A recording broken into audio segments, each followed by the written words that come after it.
Comedy actor పాకిజా. మీ అందరికీ, మన ఆంధ్ర ప్రజలు అందరికీ తెలుసు, నేను చాలా కష్టంలో ఉన్నాను.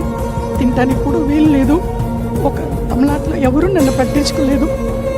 తమ్ముడు గారు, డిప్యూటీ సీఎం గారు పవన్ కళ్యాణ్ గారికి నేను చెప్పాను. వెంటనే నాకు ఆర్థిక డబ్బులు 2 లక్షలు సహాయం చేశారు. నాకు చిన్న తమ్ముడు కాలు పట్టుకుంటాను.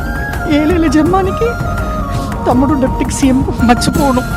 నేను అప్పుడే ఇంటర్వ్యూలో సుమన్ టీవీలో చెప్పాను, నెక్స్ట్ సీఎం తమ్ముడు గారు పవన్ కళ్యాణ్ గారు అన్నాను.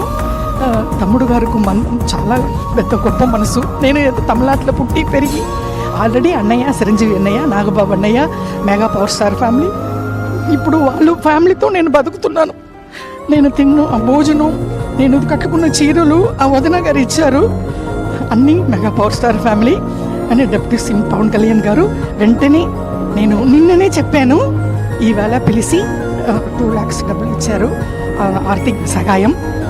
మేము ఉన్నామమ్మా అన్నారు. నేను తమిళనాడులో బతుకుతామా సస్తామా అని ఉన్నప్పుడు ఇక్కడ నుంచి నాకు ఫోన్ వచ్చింది జనసేన పార్టీ ఆఫీస్లో నుంచి. అది వచ్చి ఇమ్మీడియట్గా మీరు రండి అని చెప్పి నాకు వచ్చాను. చాలా సంతోషం. తమ్ముడు గారు పవన్ కళ్యాణ్ గారు, డిప్యూటీ సీఎం గారు నాకంటా చిన్న అని పర్లేదు, తమ్ముడు కాలు పట్టుకుంటాను ఎప్పుడు. వాళ్ళ ఫ్యామిలీ, నేను మెగా పవర్ స్టార్ ఫ్యామిలీ మర్చిపోనండి. నమస్కారం అండి, ఉంటాను. Thank you.